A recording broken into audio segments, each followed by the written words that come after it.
गेल्या काही दिवसांपासून राज्यामध्ये मराठी शाळा या ठरवून बंद पाडल्या जात आहेत। त्या वाचवण्यासाठी आता मराठी अभ्यास केंद्राकडून प्रयत्न केला जातोय।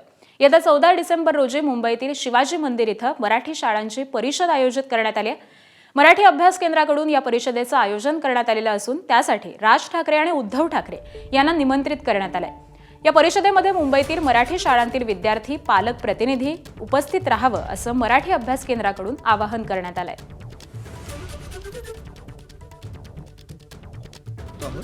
आणि ह्याचाच एक परिपाक म्हणून आम्हाला असं वाटलं की जे काही आम्ही काम करतो आहोत आणि जी काही मतं ह्या निमित्ताने व्यक्त झालेली आहेत यांचं सगळ्यांचं संपादन करून आम्ही एक पुस्तिका काढलेली आहे ही ती पुस्तिका त्यांना देणं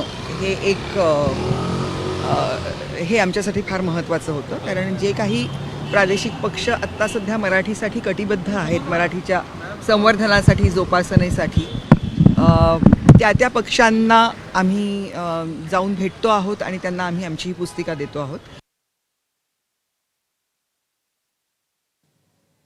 पुस्तिका काढणं, लोकांपर्यंत माहिती पोहोचवणं एकदम योग्य आहे, परंतु हे वाचायला लोकांना पण जड जाईल। तेव्हा तुम्ही छोट्या छोट्या गोष्टी पण त्यातून लोकांपर्यंत कशा पोहोचता येईल ते तुम्ही त्याचा विचार करा आणि तो आम्ही नक्की करू। पण ही पुस्तिका खूप महत्त्वाची झालेली आहे हे त्यांच्या पण लक्षात आलेलं आहे। एबीपी माझा, उघडा डोळे बघा नीट।